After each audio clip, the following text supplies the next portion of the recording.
Good morning, everyone. I'm going to be making some trees here. One of my goals is I started out making these and bought really crappy clay, not knowing from Michaels. And when I would try to apply my clay after making my trees, it would just keep on crumbling. Got some advice to try to put it in the oven for a bit, even though this was fast drying clay, and still didn't work. So I ended up coming across a few different ways of trying to do this, and the best result I found was actually using a hot glue gun and some pretty cool effects. So what you're going to need here to build trees, and we're going to start off with bad trees since a lot of these people online have done some really wicked videos of nice trees, but I haven't seen anything covering trees that go wrong. So what you're going to need is some floral wire like this. Excuse the coughing, guys, early morning. I suggest a pair of thin nose pliers, a thicker pair of pliers, and some wire snips. Also, try to find yourself a book that's a little bit longer, not too thick, because you're going to need some length to wrap your wire around. I got a smaller one that I've been using because I'm going to be doing some smaller trees, and I will get cracking in a few moments and show you how I go about doing my trees. Pretty much it's going to be the same standard as you see on a lot of different videos for doing trees, up to the point where we get to applying hot glue. So alright, I'm back here with my book ready to go. I'm just trying to find my starting piece right here on my spool. So what I'm going to do is I'm going to take the short end of the book first, or not the short end, the flip end, just because it's much easier than trying to work even if you didn't have these cracks. These are actually kind of from me using this book, trying to slide these off like you saw in the smaller book. So what I do is I kind of, oh, hi Grover. What I do is I kind of start off, as you see, with an edge on top, try to pinch my finger, and then I just roll on to the top, trying to keep this first one nice and taut, and just keep on going around till you get your desired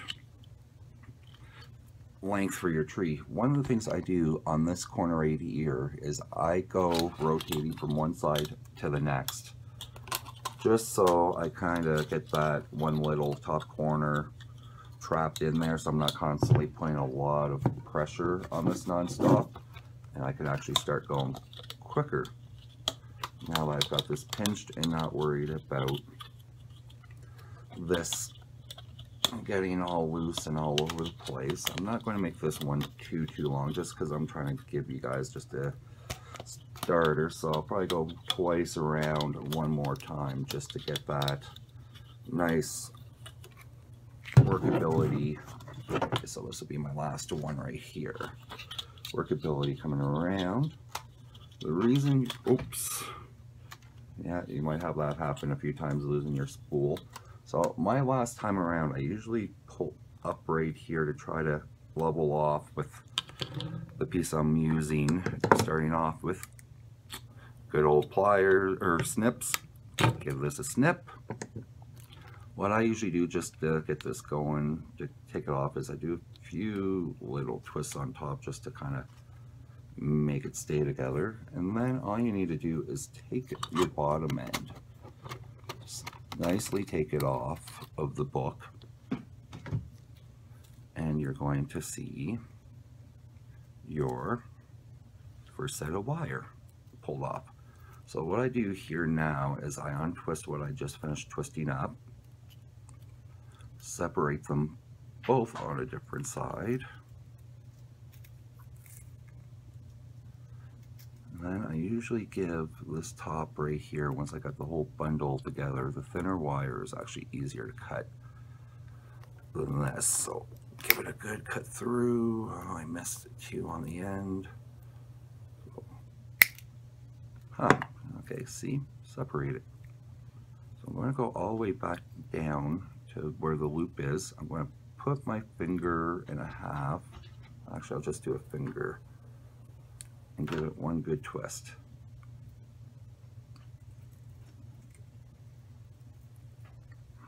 Just like that. Hola. So once you do that, I usually just take my thicker set of pliers, hold down at the base where I just started the twisting, and then I start giving some nice good hard twists on the bottom. I'll actually keep on moving this up a bit as I go, just to keep my wire twist nice and good. Now you can add in small wires like the ones I had already been showing on a small book. Let me just grab one of those little wires, and these are great, I find, for adding into, like, say, branches to give a little more foliage and make those extend off a bit more. So once, I'll say right now, this will be my base that I want. This should be tall enough. So what I kind of do here is I just take the bottoms and give them a bit of a twist in.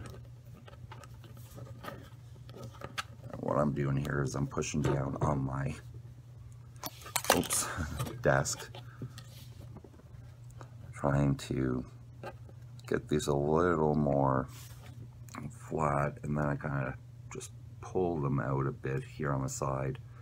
And this is just purely for sitting them down and working with. Sometimes this doesn't always work as easy for me as I like it to.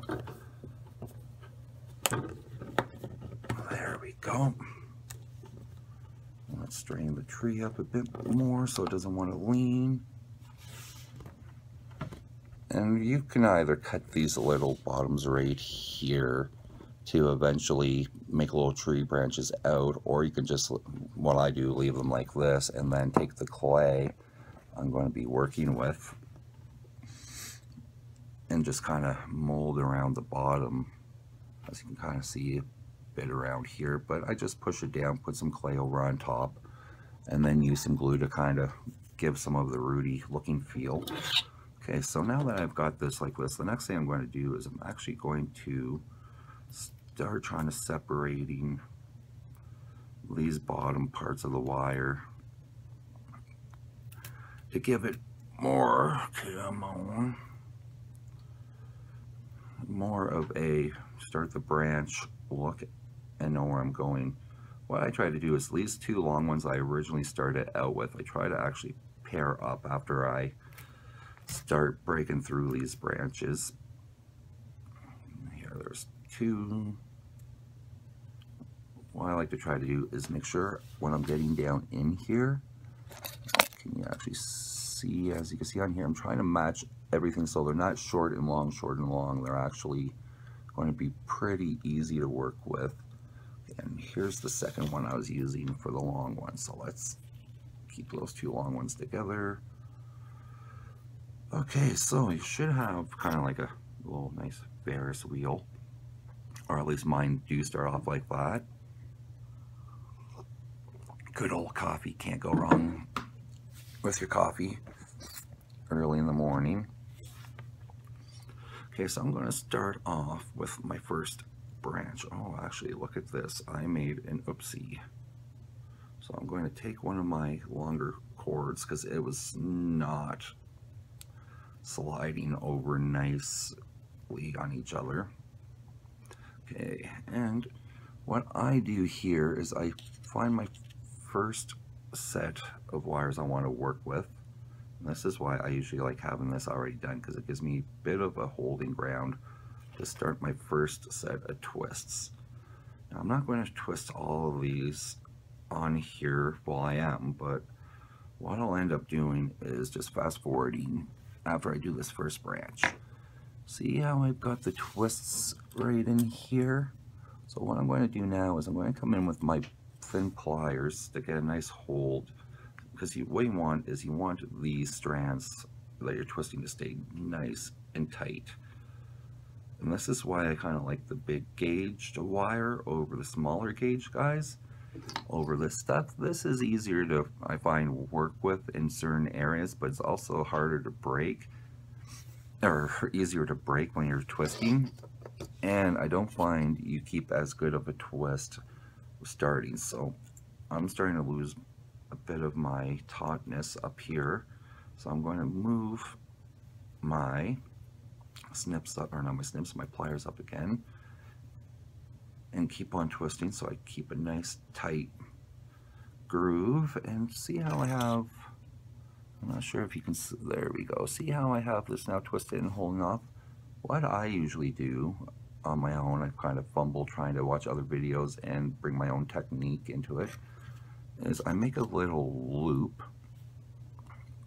And as I'm looping it, I try to take my pliers, and sometimes the bigger ones are better for this than the needle pinch, and I get them pinched at the bottom, and then I again start another twist. And trust me, you're going to get, for those who haven't done this, you're going to get some blisters on your fingers on the twisting ones your first few times. And I'm going to have a bit of a loop on this one. I think I'm going to close it off because you will see what I'm going to do with these loops. But I don't want this one as long as it is because it makes a bugger for trying to actually make this into a branch. Okay, so I've got the first twist done. I'm going to go on with the second part. So I find actually when you're doing these, we're trying to get it on this angle here. For making room, you can either bend it in towards your last loop and make it closer, or you can bend it away from this loop and give more of a space and make it wider to put more foliage in. So once again, I pinch it off, I start my twist. Twisting start off good, so I'm going to take my pliers, get right up there so I can get it nice and tight, and twist around again. So what we're going to do is here, let's kind of give that a bit better. Oh, I'm losing some of my, okay, so there we go. There's the first loop of the branch. So I'm going to just quickly go on here now and finish off the rest of these so you can see me watching, and then when I do the video I will just keep fast forward on this part.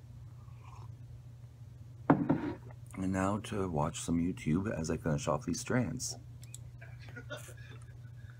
Scribes, in fact, didn't have dictionaries, and many scribes didn't care how they spelled anything. Sometimes you'll be reading a manuscript and there'll be the same word that occurs, say, 3 times within a couple of lines, and the scribe will spell the same word 3 different ways.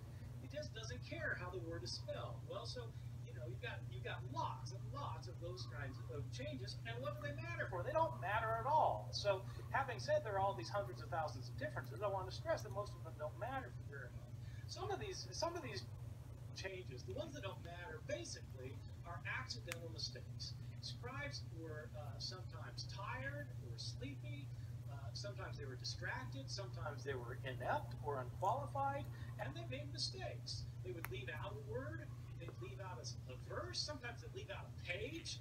They just made mistakes sometimes. One of the common... Okay, let's slow it down right at this section right here. As you can see, I did the same technique. I've got a much longer pieces of wire than I did on the other one. So once again, I'm going to loop it in like we did prior for starting it. Take my pliers, boop, give my first good twist. When you're working with these longer loops, if you find it's bending, pull your finger in. I usually like to put my finger right here and give it a few good twists till I got it proper again. So, and then I'm going to move this back up here like I did prior to the first one and twist. The only difference I'm doing is I'm leaving a longer loop like you see right here, and the reason for that is I'm going to take my clips again, give it a snip, use my larger pliers just to kind of straighten this out. Booyah. just like that. And once again, I'm going to make a little flip in. Oops, I missed my join it to my bad boy right here. Actually, let's see. And then I'm just going to make this a small little branch coming out.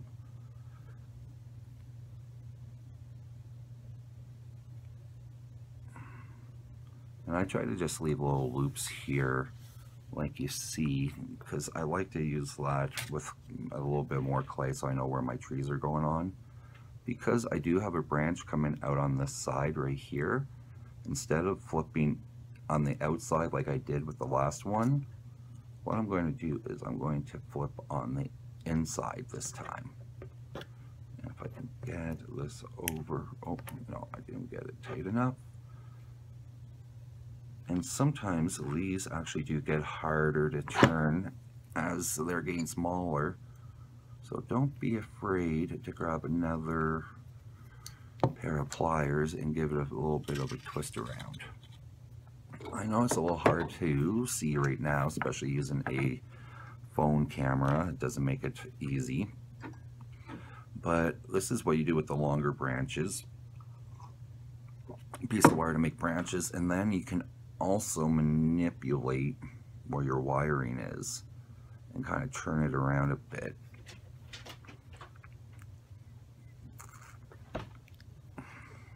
Just like that. And this one's going to give me a bit of a problem just because it's not straight, which I'll need to use that little finger pull that you saw me doing. Alright, where's my short snips? See, I'm going to give a good finger pull, twist, keep my fingers trying to get in here as I go. Okay, there, that's perfect. See, I'm just going this time with a little bit of an outage and a larger loop, because I want to make this branch a little larger coming out. So once again, take your snips, snip. This one I should be able to just strain out with my fingers, no pliers needed. I want to point it one out, and we're going to take this bottom one and put it in, and you get the point right here. It's basically the same technique and principle. Turn into your wire, pinch down, and turn. Just like that.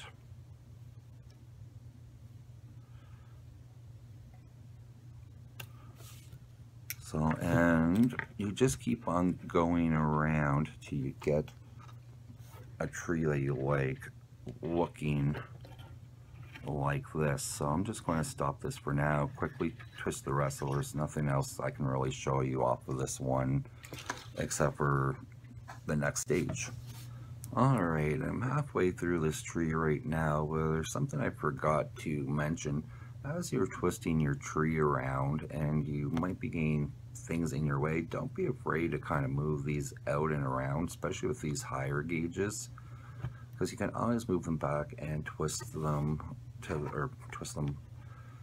what's the word I'm looking for, form them to where you actually want them afterwards. You wouldn't believe how many times I moved branches around and out of the way to try to make sure I'm not getting caught into something else and creating big problems for myself, like I did my first few trees, thinking, oh goodness, I have to leave them where they are. I can't move them, otherwise I'm going to have problems. So, not so. See, I'm kind of losing this corner right here because I'm talking and not paying attention, so I'm going to grip up and tighten. So, but yeah, don't be afraid, like, you know, see right here how this kind of comes into this way right here. So all I did is, instead of having this branch over here where I'm going, oh, I'm in the way, and just kind of tuck it over here on the side, take some of my other strands, so I'm not finished, tuck that over to the side, And then I'm like, hey, look at this. I now got some room to finish. Oh, no, I don't. So take that one, push it to the side. Hey, look at that. I have tons of room to twist without getting in the way and thinking I'm messing up my branches. Not so. So, easy solution to not have these getting in your way. And something I forgot to mention to you.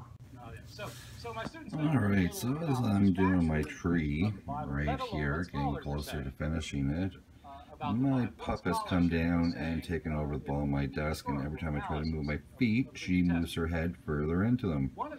And my wife's going to kill me because she's getting some foam on her and probably going to be getting some of the stuff from my last tree on her. And let's get back to my tree.